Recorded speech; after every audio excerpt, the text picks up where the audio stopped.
Abra su Biblia, ¿cierto? Ahí en Amós capítulo 5. Amós capítulo 5. Es la cita para hoy día. Y hemos llegado al tercer mensaje de Amós de la serie. Recuerden que Amós está dividido en tres grandes bloques. Son las denuncias de parte de Amós o profecías con respecto a las naciones. Estamos en la segunda sección, que son los sermones de Amós, y finalmente, después de estos sermones que vamos a ver, vienen las visiones de Amós. Ahora estamos en el tercer mensaje de Amós, ¿cierto? El cuidador más docto de Israel, ¿cierto? Recuerden que Amós era cuidador de bueyes, boyero, pero no solamente era eso, era un hombre evidentemente docto, y eso se ve también al examinar el texto. El segundo mensaje de Amós que nosotros vimos, hermanos, aprendimos que cuando ya no hay vuelta atrás, Dios también revela su voluntad. Aquí Amós revela lo que Dios pide aún cuando la cuenta regresiva del juicio ya empezó. Y eso vamos a ver esta mañana. Y eso nos ayuda a entender, hermanos, que Dios revela su carácter siempre, antes, durante y después de los juicios. Siempre Dios revela lo que Él espera de quienes, ¿cierto?, dicen ser o dicen tener la calidad de hijos de Dios. Por otro lado, ¿cómo uno puede pensar en que Dios sigue hablándonos cuando la cuenta regresiva del juicio ya comenzó? ¿Hay algún arreglo que uno puede hacer si el juicio ya está dado? Como dije la semana pasada, la suerte está echada y está en contra. ¿Puede Dios pedir algo? De hecho lo pide. Pero de parte de quienes deben cambiar, ¿hay alguna esperanza aún cuando la cuenta regresiva ya empezó? Eso es lo que vamos a ver aquí, y este capítulo, hermanos, responde un poco a esa pregunta. Por eso que quizás un buen nombre para este sermón es el siguiente, como ven ustedes ahí. Dice lo que Dios pide cuando la cuenta regresiva del juicio ya empezó. Seguramente ustedes han visto las películas cuando la bomba ya empezó, ¿cierto?, el minutero y no hay nada más que hacer, no hay tiempo para cortar los cables. Esto es bien parecido. Los juicios de Dios aquí, ¿cierto?, claramente ya empezaron. ¿Puede haber algo que se pueda hacer? Eso es lo que vamos a ver. Ahora, este capítulo está dividido en 4 bloques, o en este caso yo lo he dividido en 4 bloques para que podamos comprender el mensaje, ¿ya? Como ustedes saben, como es característico de los profetas del Antiguo Testamento, ellos al plasmar su pensamiento en el texto lo hacen de manera circular, ¿cierto? Lo hemos visto varias veces. Repiten una idea, después la vuelven a retomar, después de meter otra idea y la vuelven a retomar. En ese sentido son un poco, diríamos nosotros los occidentales, un poco desordenados. No, el pensamiento de ellos es así. Por eso es que me he dado cierto sentido la licencia de poder ordenárselos para que sea más claro, y así notamos que está dividido en 4 grandes bloques. El primer bloque dice ahí, solamente voy a dejar esto aquí para que usted no se pierda un poquito en la exposición. El primer bloque tiene que ver con lo siguiente: Amós revela el juicio divino, y ese juicio divino está repartido en todos estos versículos. En el segundo bloque lo que vemos es que Amós expone el pecado de Israel, las atenuantes por las cuales Dios emite su juicio. El tercer bloque tiene que ver con que Dios manifiesta su indignación, o Amós, en este caso, manifiesta la indignación de Dios. Cuarto, Amós revela lo que espera Dios. ¿De quién? Obviamente de Israel. Voy a dejar esto hasta aquí, ¿cierto? Ahí esta imagen para que podamos seguir y no nos perdamos y usted pueda ubicarse.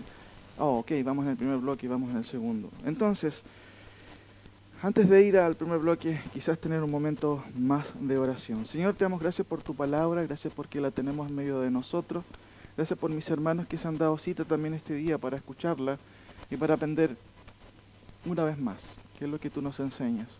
Ayúdame, Señor, a exponer tu palabra con fidelidad para que juntos todos podamos decir al final: gracias, Señor, por tu palabra, y ayúdanos justamente a obedecerla. En el nombre de Jesús. Amén.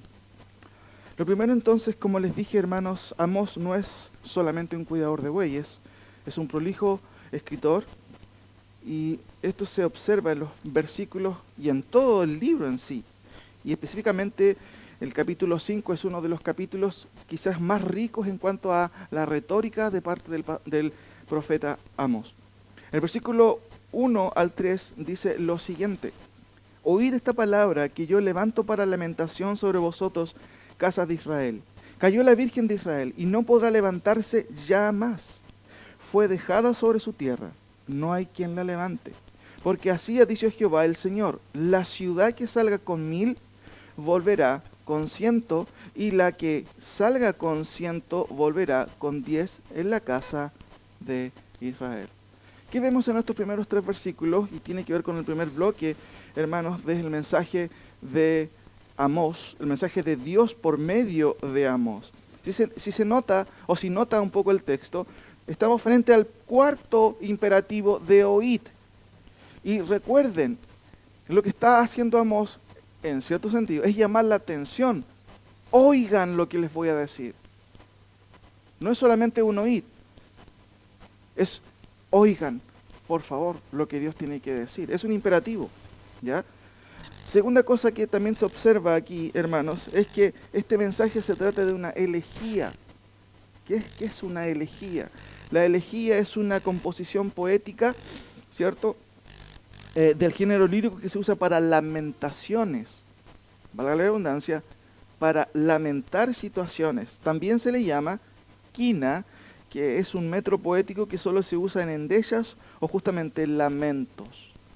La figura es la de una virgen que ha muerto. Note por favor el versículo 2. Dice: cayó la Virgen de Israel y no podrá levantarse ya más, pues o fue dejada sobre su tierra y no hay quien la levante. Esto, hermanos, es típico, obviamente, justamente es típico de las endechas, de las lamentaciones. De hecho, el texto en el primer versículo lo está diciendo: oí esta palabra que yo levanto para lamentación. O sea, una cosa también que observamos aquí, aparte de que el autor de Hebreos usa lo que es típico en la retórica de los profetas, ¿cierto?, que esta manera de ver hechos futuros como realizados, porque dice cayó, no caerá. De hecho, todavía faltan algunos años para que el imperio asirio, el que Dios va a usar para deportar a Israel, venga. Pero ya el autor lo ve como a una mujer virgen ya caída. Y eso es parte, ¿cierto?, de lo que es la retórica de los profetas. Ahora, este tipo, hermanos, de endechas o lamentaciones se usaba justamente en situaciones tristes. Y es muy interesante que se usaba para llamar la atención de quienes venían justamente a lamentar. Y es muy curioso, imagínense cuando él usa estas palabras en tono, ¿cierto?, de endecha, y quienes escuchan se den cuenta de que se trata de Israel. Eso pudiera haber sido algo impactante en el contexto, porque todos se acercaban para escuchar las lamentaciones de quién había muerto. Pero ¿de quién está refiriéndose el profeta? Aún Israel está con vida, digámoslo así, política, pero el versículo dice: cayó la Virgen de Israel. Segunda cosa que puede llamar la atención: ¿es acaso Israel virgen? Y me refiero espiritualmente hablando. Hermanos, si usted lee Ezequiel 23, literalmente el profeta Ezequiel va a hablar de Israel y usando dos nombres, Ahola y Aholiba, literalmente como dos prostitutas. Es extraño porque el profeta Amós dice cayó la Virgen. ¿En qué sentido Amós está usando esta figura de virgen? Bueno, en el sentido, hermanos, de que Israel no había sido conquistada militarmente hasta esos días. Por eso se usa esta figura de virgen, pero de una virgen que cae o que ya ha caído. Por eso que el llamado es: lloren, por favor, lloren, porque Israel ya ha caído. El versículo 3, ¿cierto?, nos habla del decreto de Dios. Es Dios quien ha dicho esto, y es típico también al observarlo con esta formalidad, porque así ha dicho Jehová el Señor. Y el versículo nos muestra otra consecuencia del juicio. que es la baja de la población, producto obviamente de las muertes que iban a ocurrir. El texto dice, la ciudad que salga con 1000 volverá con ¿cuánto? Con 100.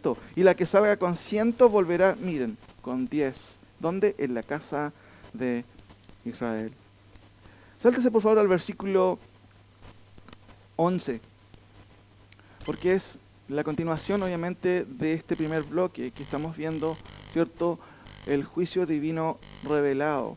Versículo 11 dice lo siguiente: por tanto, puesto que vejáis al pobre y recibís de él carga de trigo, edificasteis casas de piedras labradas, mas no las habitaréis. Plantasteis hermosas viñas, pero más no beberéis el vino de ellas. Todo lo que lograron con los negocios, cierto, truchos, con los negocios, digámoslo así, sucios, no van a poder disfrutarlo. Eso es lo que está diciendo Amós. Sacaron ventaja de los pobres a través de los sobornos, de las platas mal habidas, pero no van a poder disfrutarlo. Eso es lo que está diciendo Amós. Versículos 16 y 17 es parte también de este bloque. Fíjense, por tanto así ha dicho Jehová, Dios de los ejércitos, en todas las plazas habrá llanto y en todas las calles dirán, ay, ay, y al labrador llamarán a lloro y a endecha a los que sepan de endechar. Esto es muy parecido a lo que se hacía en Chile antes, no sé si se hace todavía, cuando moría alguien, se llamaban a las lloronas, ¿cierto? ¿Para qué? Porque alguien tenía que llorar, ¿cierto?, al muerto, para que la gente diga o pudiera decir, oh, realmente esta persona era querida. Quizás se dan cuenta desde dónde vienen estas prácticas que son muy antiguas. Y en el versículo 16 y 17, exclama el profeta, ay, ay, y al labrador llamarán a lloro y a endecha a los que sepan endechar. Es como raro eso, porque uno llora realmente cuando uno está sufriendo tristeza del corazón. Pero aquí Dios hace un llamado. Llamen a los que lloran, llamen a los que endechan, porque van a necesitarlo. ¿Por qué? Porque el juicio de Dios ya empezó. Ahora, ¿cuál es la idea, mis queridos hermanos, aquí? Como les dije yo, aquí claramente en el versículo 16 y 17 se ve la irrevocabilidad del juicio de Dios. Por tanto, así ha dicho Jehová. Otra vez se repite esta frase igual que en el versículo 3, porque así ha dicho Jehová. ¿Y qué ha dicho Jehová en el versículo 16? Dice, en todas las plazas habrá llanto y en todas las calles dirán, ay, ay, al labrador llamarán a lloro y a endecha a los que sepan endechar. Y 17, y en todas las viñas habrá llanto porque pasaré en medio de ti, dice Jehová. Sáltese por favor al versículo 27. Concretamente vemos aquí el juicio de Dios sobre Israel. Os haré pues transportar más allá de Damasco, ha dicho Jehová, cuyo nombre es Dios de los ejércitos. Hermano, ¿a qué se está refiriendo Amós? El texto literal dice, por tanto, os haré exiliar. Esta palabra es muy común en Chile, el exilio. Seguramente se entiende igual, casi mayormente desde un solo punto de vista. Pero en el contexto aquí en Amós, ¿cierto? Claramente el juicio de Dios, este primer bloque nos muestra el juicio de Dios que incluye, ¿cierto?, varias cosas, entre estas, ¿cierto?, la baja del pueblo, la mortandad, eso es una forma de decirlo, ¿cierto? También, obviamente, el sufrimiento que incluye el juicio por deportación y finalmente el exilio. No van a tener más tierra. Ahora, el segundo bloque, ¿a qué se refiere? Como vemos ahí, ¿cierto? Adelante usted puede leer, Amós expone el pecado de Israel. ¿Por qué Dios hace esto? ¿Por qué Dios hace esto con su pueblo? Y esto es lo que observamos, mis queridos hermanos, en los versículos 7, 10, 12 y 25. Note por favor en el versículo 7. Dice, los que convertís en ajenjo el juicio y la justicia la echáis por tierra. Ese es el primer, ¿cierto?, atenuante del juicio. Versículo 10. ellos aborrecieron al represor en la puerta de la ciudad y al que hablaba lo recto abominaron. Sáltese por favor al versículo 12. Porque yo sé de vuestras muchas rebeliones y de vuestros grandes pecados. Sé que afligís al justo y recibís cohecho y en los tribunales hacéis perder su causa a los pobres. Finalmente el versículo 25 es una acusación de tipo más espiritual. ¿Me ofreciste sacrificios y ofrendas en el desierto en 40 años, oh casas de Israel? Y la respuesta está en el versículo 25. Antes bien, llevasteis el tabernáculo de vuestro Molot y Kiún, ídolos vuestros, la estrella de vuestros dioses que os hicisteis. Es muy interesante, hermanos, que estas acusaciones o este pecado básicamente tienen que ver con acusaciones de tipo penal. Porque el concepto de penalidad tiene que ver con faltar a una ley. ¿Y ellos a qué ley faltaban? No a la ley civil, faltaban a la ley de Dios. Claramente ellos sabían, habían escuchado muchas veces, no eran inocentes en cuanto a eso, mis queridos hermanos, sabían muy bien que habían violado la ley de Dios. Por eso son acusaciones de índole penal. Ahora, ¿de qué nos habla esto, mis queridos hermanos? Dios no ignora las malas prácticas. Muchos de ellos, y se menciona, el texto lo menciona, por ejemplo, claramente en el versículo 12, porque yo sé de vuestras muchas rebeliones y de vuestros grandes pecados. Sé que afligís al justo y recibís cohecho y en los tribunales hacéis perder sus causas a los pobres. Dios sabe lo que pasa también en los negocios. Sabe de las falsas facturas. Sabe de los maquillajes, ciertos financieros. Sabe de todo eso. Comentando un poquito, hermanos, el contexto histórico, cada pueblo en ese entonces tenía un tribunal donde todos los adultos podían sentarse en la puerta de la ciudad y oír y decidir sobre asuntos de importancia para la ciudad o el pueblo. Pero para que el sistema funcionara correctamente se necesitaban personas íntegras que escucharan justamente reclamos, problemas que eran llevados también a los ancianos de los pueblos. Así, no darás falso testimonio. Uno de los mandamientos era un principio legal que sostenía el sistema. Sin embargo, no habían funcionarios íntegros. Miren lo que dice el versículo 10.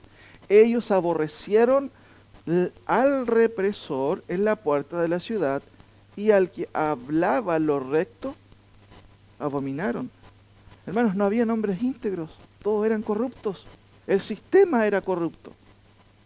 ¿Cómo podía funcionar? Por supuesto, mis queridos hermanos, y esto quizás nosotros podemos malentenderlo. Dios no esperaba de parte del pueblo protestas en las calles, gremios organizados de salud, ¿cierto?, de profesores pidiendo justicia. Esto es muy interesante porque esto de la justicia social, que de hecho Amós alude, se confunde muchas veces. Y quizás es un tema que deberíamos tocar en otra ocasión, porque también se confunde lo que es el cristianismo, ¿cierto?, en sí mismo con lo que es la acción social. Note por favor, mis queridos hermanos, nuevamente el versículo 12, cómo Dios concibe estos males con implicancias sociales. Porque yo sé de vuestras muchas, primer adjetivo, rebeliones, y segundo, y de vuestros grandes pecados. Esencialmente, mis queridos hermanos, estos eran pecados. No eran violaciones a las normas jurídicas del pueblo, no eran ciertas violaciones a acuerdos gremialistas. No, hermanos, eran pecados. Dios no esperaba de ellos una revolución social, ¿cierto? Lo que Dios esperaba de ellos, mis queridos hermanos, era una revolución espiritual, individual. Pero eso nunca se dio. Nunca se dio, porque todo el pueblo, hermanos, se había vuelto corrupto.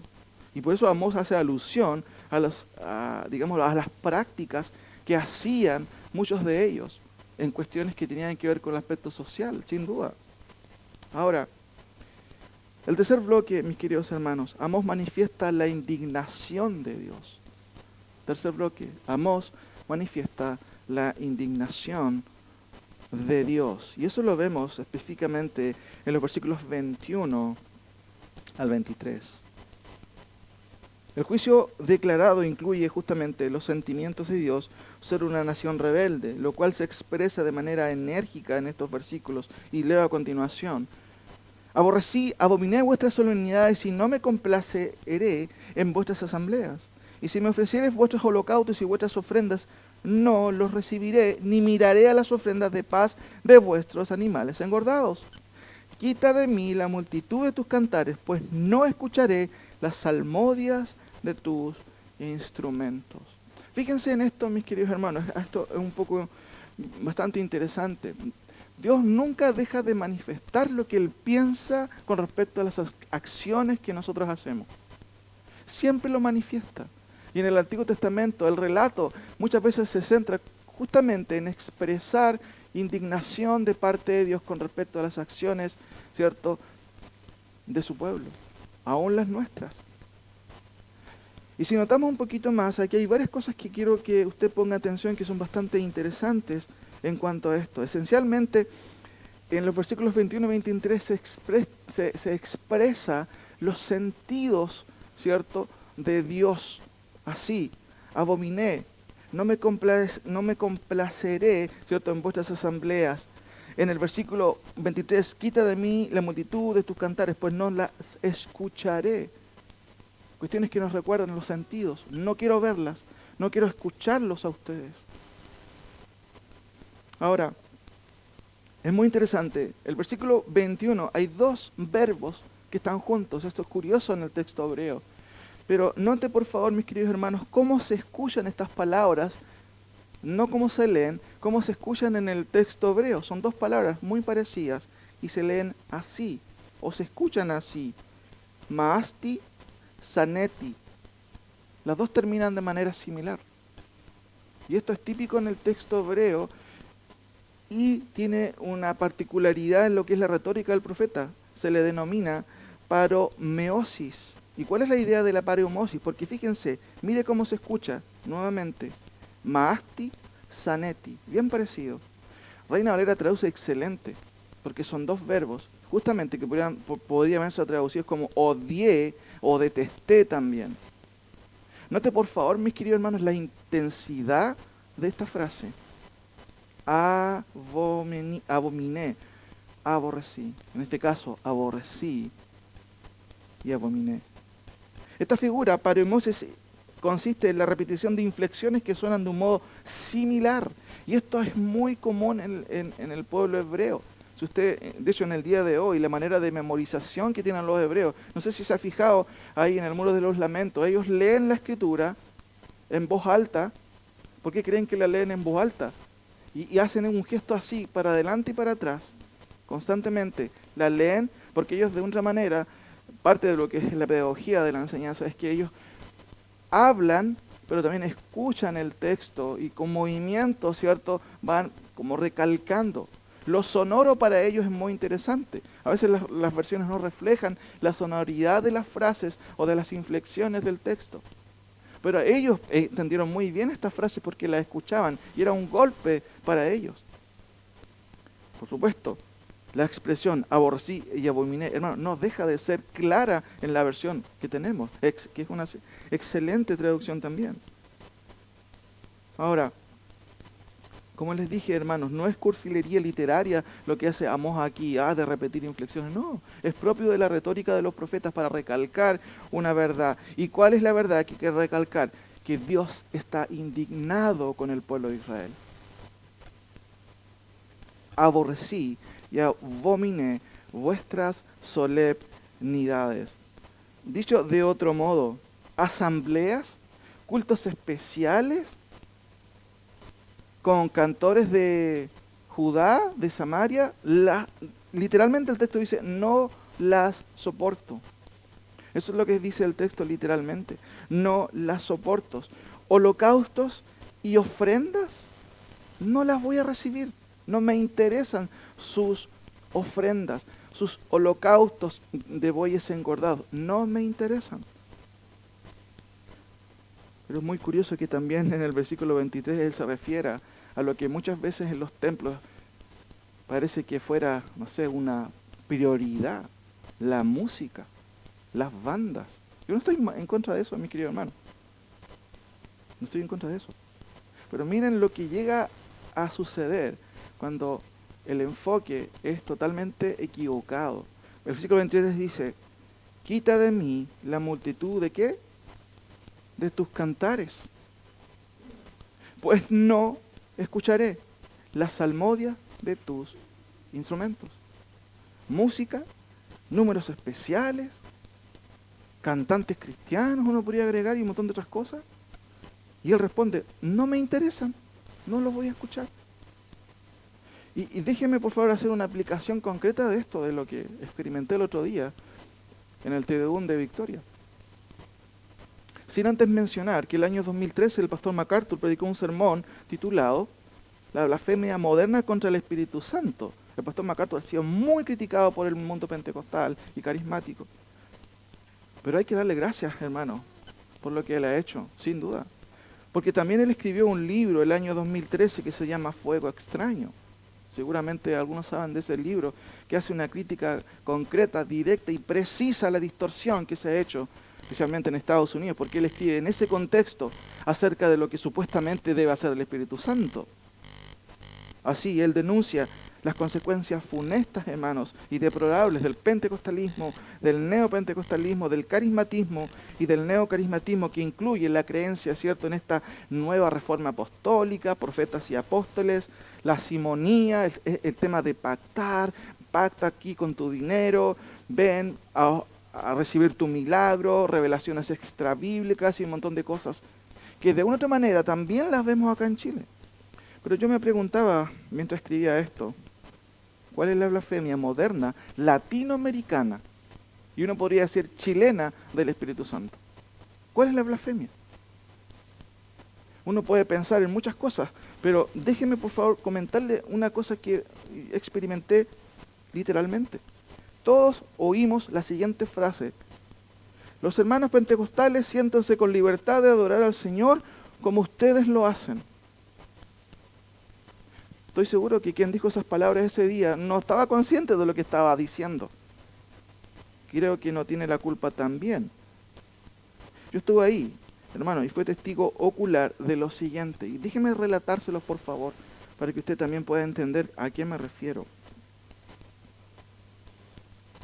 20 minutos de cántico, sin parar, repitiendo frases y estribillos una y otra vez, trayendo con ello, por supuesto, una atmósfera sentimental y yo diría casi terapéutica, porque ¿qué pasa si cantamos 20 minutos seguidos? Y el cántico es muy emocional. ¿Qué cree que se produce? No necesitamos ser psicólogos para darnos cuenta de que se genera una atmósfera que no necesariamente es espiritual. Ahora, hasta aquí todo lo que ocurría no era más que uno podría hacer el acervo típico pentecostal, que es aceptable, porque ellos sí que cantan con el corazón. Yo no puedo negar eso, sin duda. No es malo en sí. Pero ¿qué sucede durante esa situación? Y déjenme comentarle lo que siguió después de ello. Hasta aquí todo estaba bien. Era parte del momento y el acervo cultural, musical pentecostal, algo que es aceptable. Sin embargo, y sobre el desarrollo del mismo, comenzaron a salir los instrumentos, comilla, instrumentos, personas, que se les llama habitualmente dentro de la cultura pentecostal, instrumentos que salen desde las bancas. ¿Qué hicieron? Literalmente como escribiera Rodrigo Mulián Tesmer en su libro Metamorfosis Ritual, desde el guillatún al culto pentecostal. Algunos clamaban a Dios en orden, otros elevaban rogativas vehementes con uno que otro grito devotivo casual, pero otros, como la guinda del éxtasis espiritual, en una especie de literalmente trance hipnótico, pasaron adelante y justo a centímetros de las autoridades, y esto lo repito, como si fuera una especie de demostración para ellos, para las autoridades, quienes escuchaban y estupefactos miraban cómo 3 mujeres y un hombre literalmente desfilaban casualmente al frente de ellos con movimientos extáticos corporales de brazos y golpes de pies sobre el piso, y ojos cerrados, repitiendo frases inconexas que supuestamente son lenguas. Así, iban y venían insistentemente al frente de ellos, exhibiendo dichas expresiones. Dicho en otras palabras, desde el punto de vista objetivo, no había ninguna diferencia fenomenológica entre lo que estos hacían de lo que la Mashi hace en el Guillatún cuando está en éxtasis. Hermanos, personalmente no me cabe ninguna duda, ninguna, absolutamente ninguna, que esto no tiene nada que ver con el movimiento del Espíritu Santo. Nada que ver. No tiene nada, absolutamente nada que ver con lo que Dios hace por medio del Espíritu Santo. Puede parecer un poco fuerte la comparación relativa con el manicomio que hace el pastor MacArthur refiriéndose a los falsos profetas de Estados Unidos, pero si hay algo en lo que estoy de acuerdo con él, mis queridos hermanos, es que lamentablemente, mucho de lo que se cree del Espíritu Santo literalmente ha sido una blasfemia en nuestro contexto, literalmente. Mire lo que dice, por favor, nuevamente los versículos 21 al 23. Aborrecí, abominé, ¿qué cosa? La palabra solemnidad tiene que ver con cultos, mis queridos hermanos. Tiene que ver con reuniones cúlticas. ¿Cuánto de lo que hacemos nosotros realmente es de agrado para el Señor? Muchas veces nosotros pensamos en las personas, no pensamos en quién debe ser exaltado y alabado de acuerdo a la Escritura.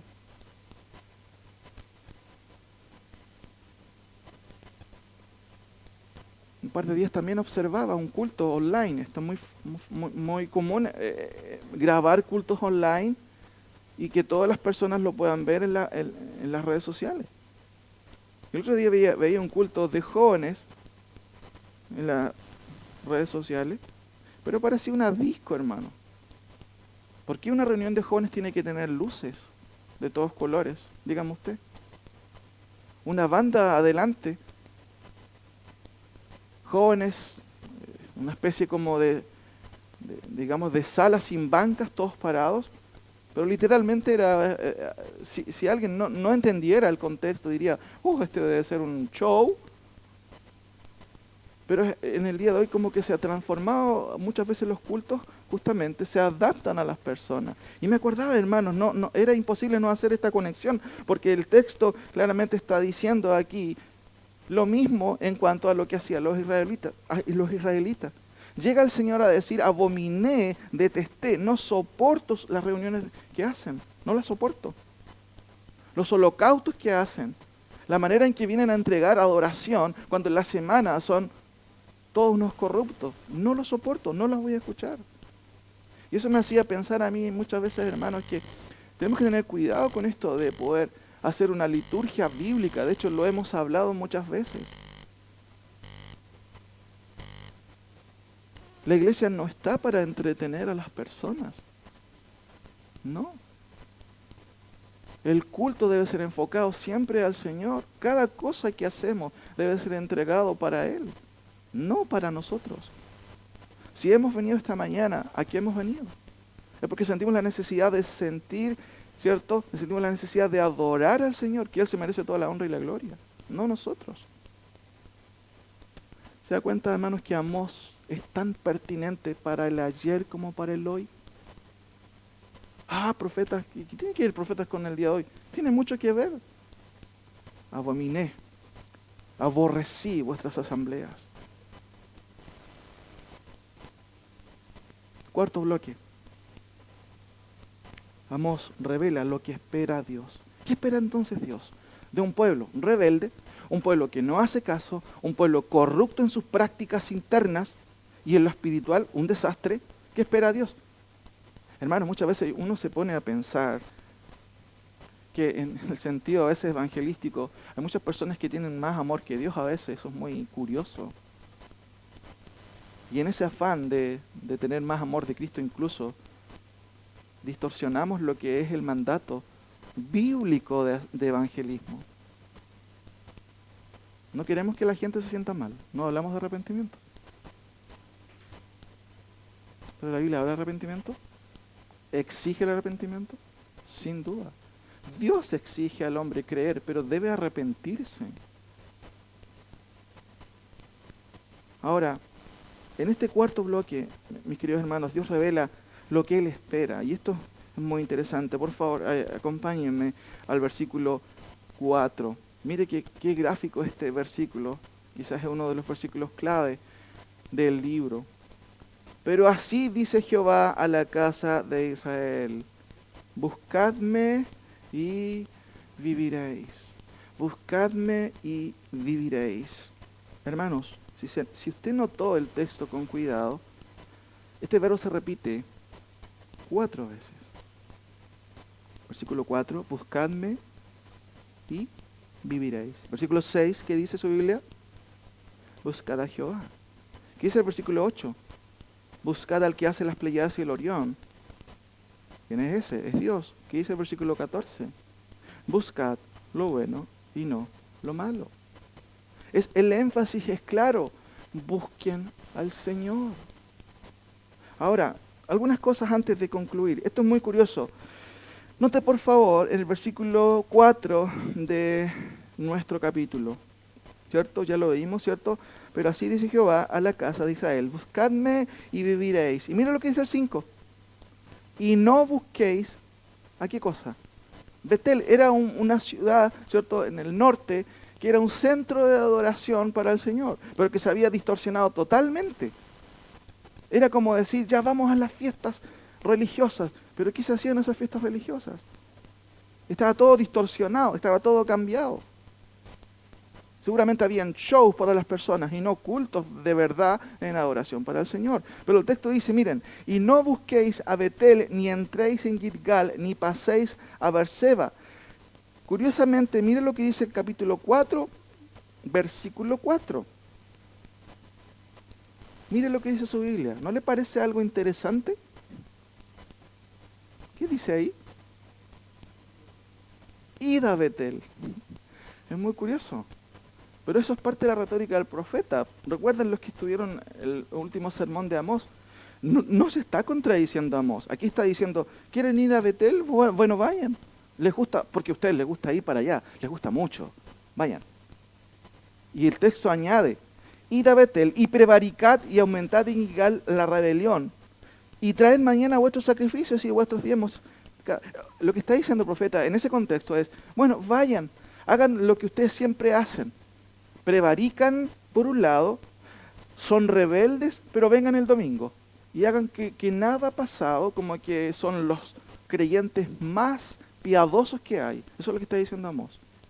Pero acá en el capítulo 5, porque eso lo hace en retórica, lo que está diciendo, no vayan más a ese lugar, porque lo único que hacen es pecar y pecar y pecar. Pero además, no vayan más, ¿por qué? Porque yo voy a destruir esos lugares. Miren lo que dice el 5. Y no busquéis a Betel, ni entréis en Gilgal, ni paséis en Berseba, porque Gilgal será llevada en cautiverio y Betel será, ¿qué dice su Biblia?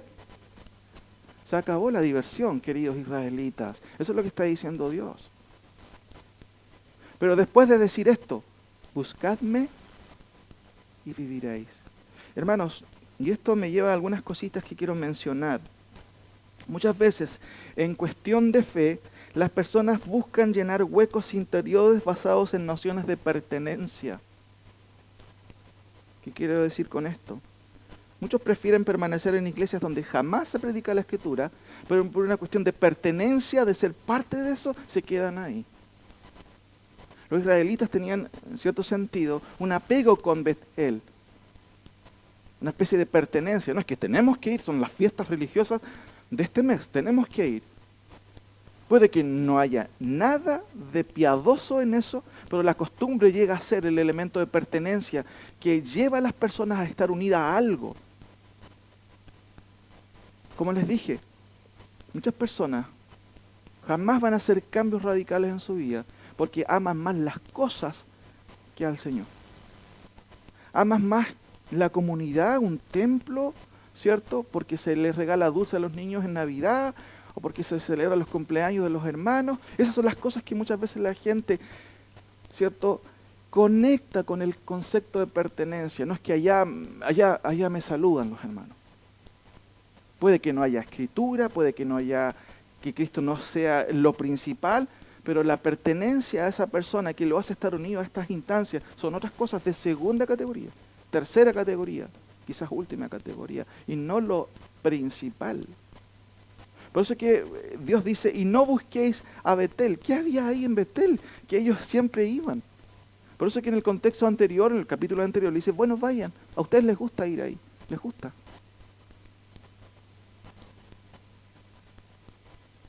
Buscadme y viviréis. Por otro lado, hermanos, buscar una iglesia, por ejemplo, bíblica, por el mismo sentimiento de pertenencia, aparentemente no es malo. En algún momento esto ha sido una moda también. Vamos aquí, vamos allá.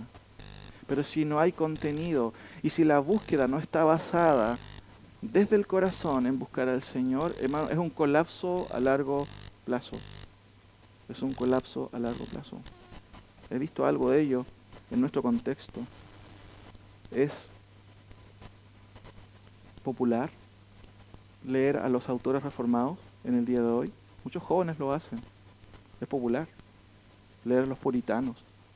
Pero eso no me hace puritano.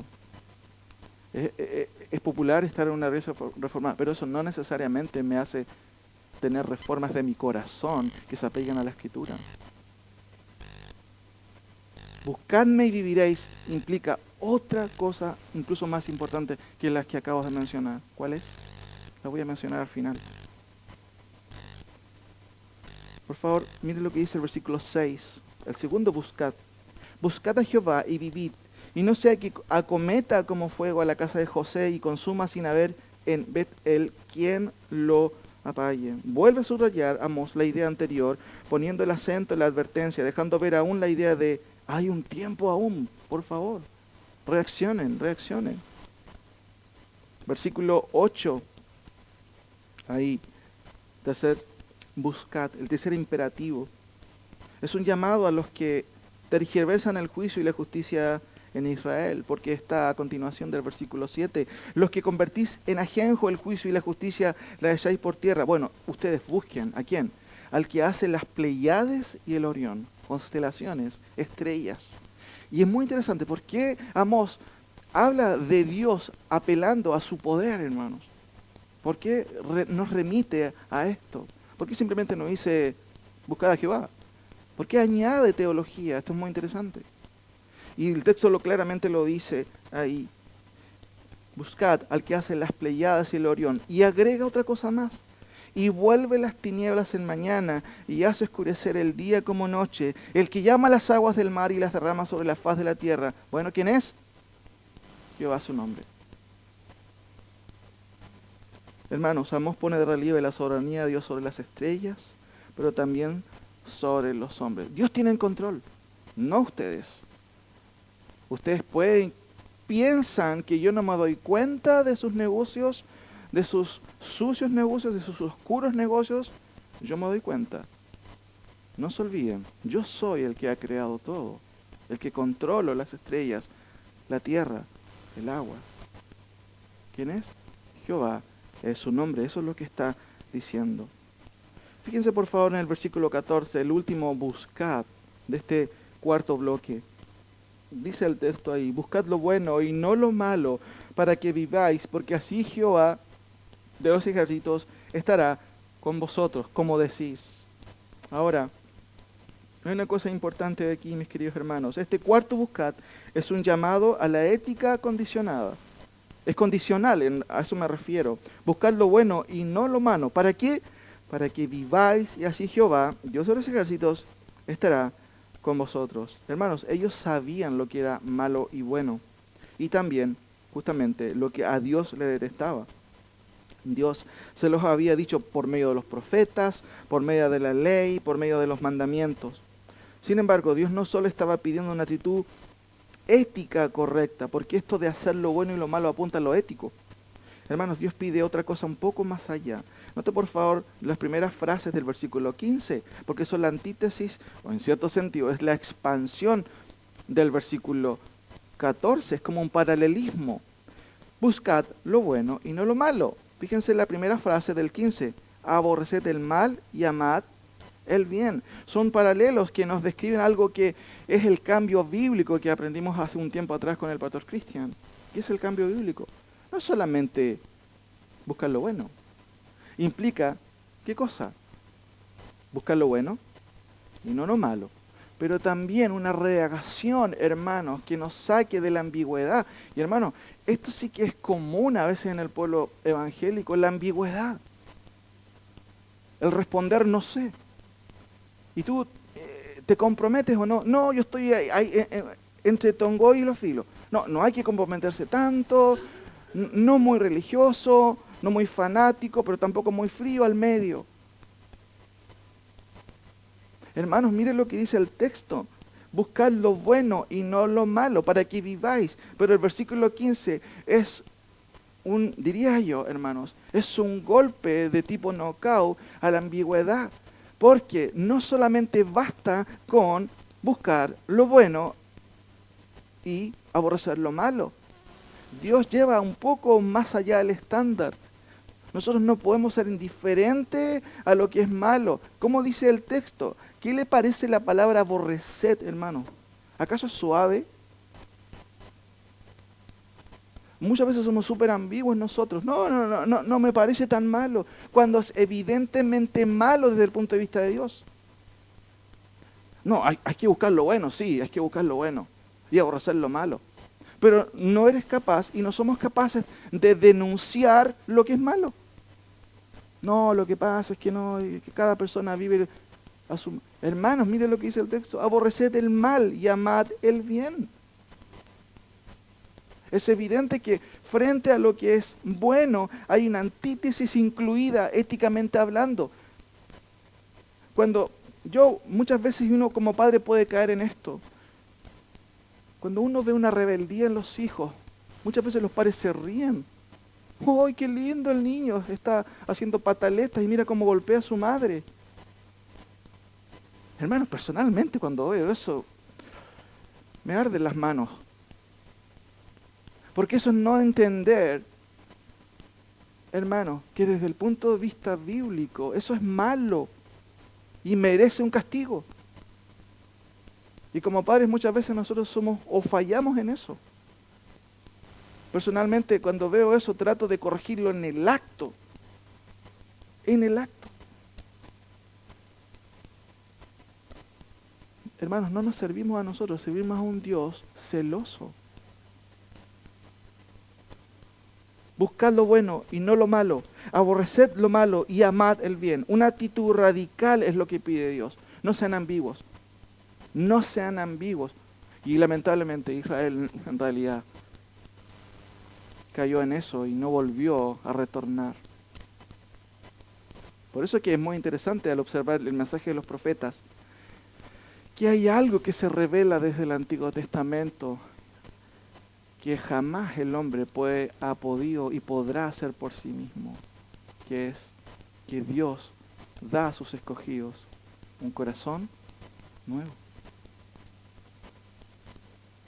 Pero sin embargo, a través de todos estos pasajes, hermanos, comprendemos, por un lado, la justicia de Dios, la soberanía de Dios, el carácter de Dios, pero también nuevamente aprendemos lo malo que es el hombre. Un mensaje, por supuesto, no muy agradable para el hombre moderno. Concluyo con 3 cosas. Lo que Dios pide cuando la cuenta regresiva del juicio ya comenzó.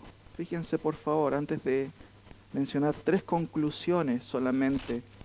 Versículo 27. Os haré pues transportar más allá de Damasco, ha dicho Jehová, cuyo nombre es Dios de los ejércitos.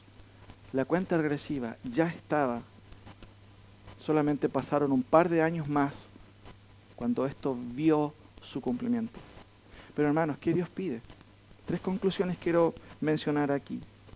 Primero, es notable que Amós, como los demás profetas, no dejan de revelar, aparte de los juicios de Dios, irrevocables profecías y también una perspectiva escatológica que es muy interesante, que vamos a ir viendo de a poco.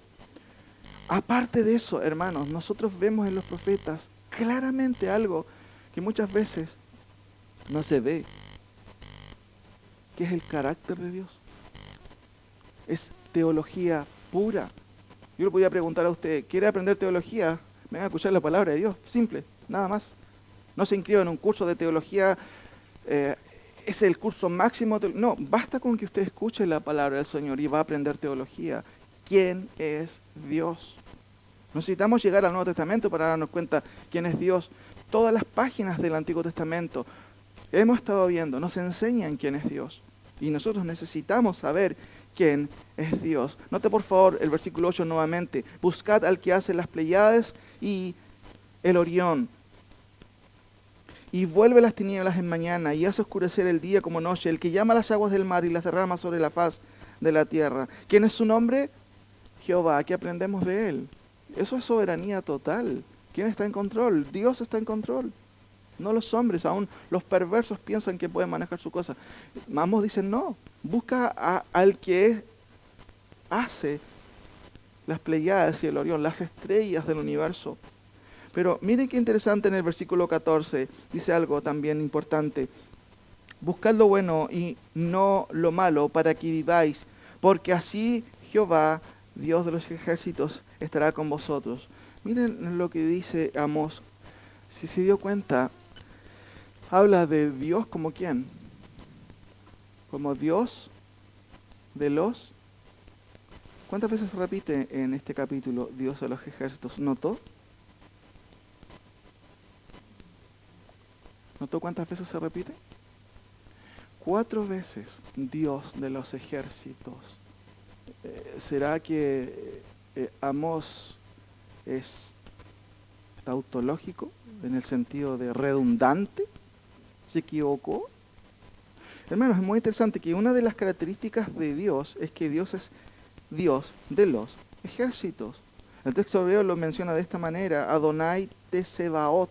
Seguramente usted lo ha escuchado. Se usa mucho en esta especie de como de letreritos que se hacen, ¿cierto? Donde se coloca Dios, Jehová Jireh, ¿cierto? Y después, y otras frases que son típicas, obviamente. Bueno, Jehová de Sebaot, o de Sebaot, así se pronuncia, literalmente es Jehová de los ejércitos. Y este nombre, hermanos, describe quién es el Señor de verdad, en poder. Jehová de los ejércitos. ¿Cuál es la idea? El Señor de las huestes celestiales cumplirá siempre sus propósitos, aun cuando fracasen las huestes de su pueblo terrenal. Y esto es curioso porque fíjense que Dios de los ejércitos se repite justo antes de que se mencione una de las batallas más cruciales de Dios. Versículos 18 al 20, no lo leímos, pero solamente lo leo aquí otra vez más, porque es uno de los temas transversales de los profetas que estamos viendo también. Mira lo que dice, ay de los que desean el día, ¿de quién? De Jehová. ¿Para qué queréis este día de Jehová? ¿Será de tinieblas y no de luz? Como el que huye de delante del león y se encuentra con el oso, o como si entrase en la casa y se apoyase su mano en la pared y le muerde una culebra. ¿No será el día de Jehová de tinieblas y no de luz? ¿Oscuridad que no tiene resplandor? Hermano, esto es muy... Uno puede decir, esto es un paréntesis de Amós. No, Amós está en sintonía total con los demás profetas. Como estamos viendo con los profetas, y vamos a ver los que continúan después de Amós, especialmente hay algunos que hablan, pero demasiado del día de Jehová, y vamos a retomarlo. No solamente el día de Jehová es una apelación, o es una alusión a justamente Senaquerib, el rey de Asiria, y a la deportación que se viene. No, está apuntando también al día de Jehová, a un futuro. ¿Qué quiero decir con esta primera conclusión? Hermanos, la misma palabra de Dios, ya sea en estos pasajes, en estos profetas, nos enseñan quién es Dios. ¿Quiere aprender teología? Escuche la palabra del Señor. Nada más, es simple. Segundo, conclusión. Y quiero recordar nuevamente, tenemos que tener conciencia, mis queridos hermanos, a quién estamos dando culto. Claramente, Esto es aplicable al día de hoy. ¿Asambleas? Espero que Dios no diga, hermanos, no la soporto. Espero que nunca diga eso de nosotros. ¿Sus cultos? ¿Sus reuniones? No la soporto. ¿Sus cánticos? Por eso es que cuando examinamos las letras de los cánticos, no es porque, no sé, es que seamos demasiado formales o tradicionales. Es porque estamos cantando a un Dios que se revela en su palabra. Y debemos tener cuidado qué es lo que cantamos. Muchas veces mentimos cuando cantamos. Por eso el texto dice, cantares, y el texto lo dice, quita de mí la multitud de tus canciones. No las voy a escuchar. De hecho, agrega, no las escucharé y no escucharé las salmodias de tus instrumentos. Muchas veces las personas piensan que un culto espiritual es que tengamos lleno de instrumentos acá y no tiene nada que ver con lo que Dios espera. Finalmente, la última conclusión. Hay una gran diferencia entre el verbo imperativo que se usa de buscar del versículo 4 con respecto al 6, al 8 y al 14. ¿Se dio cuenta? Hay una diferencia. El versículo 6, buscad a Jehová. Y eso puede ser sinónimo del 4, por supuesto. El 8 también, buscad al que hace las Pleiades. Versículo 14, buscad lo bueno y no lo malo. Versículo 4 dice, buscadme. De hecho, el versículo 6 también lo dice, pero lo dice de otra manera, que no se nota mucho. También el 8. Pero el 14 habla de buscar lo bueno y no lo malo. Habla de cosas, habla de una ética correcta. Pero el versículo, hermanos, 4, específicamente más el 4 que el 6 y el 8, habla de buscar cosas o habla de buscar a alguien. Perfecto. Habla de buscar a alguien. Y el texto es tan claro, dice, buscadme, ¿a quién? A Jehová. Buscadme a mí y viviréis, dice el texto. La palabra vivir ahí en este contexto no quiere hablar de vida eterna, está hablando de la plenitud de la vida. ¿Quieren plenitud? Déjense de ir a Betel, vengan a mí. Buscadme y van a vivir. Hermanos, si nuestra necesidad interior de pertenencia, de ser parte de algo, en este caso la pertenencia espiritual, no está cubierta por la persona de Cristo, hermanos, sigues en el camino al infierno. Así de sencillo. Si tu pertenencia tiene que ver con cosas, con un lugar histórico, no, es que aquí la primera piedra la fundó tal hermano y por eso estás tan apegado a eso, no te sirve.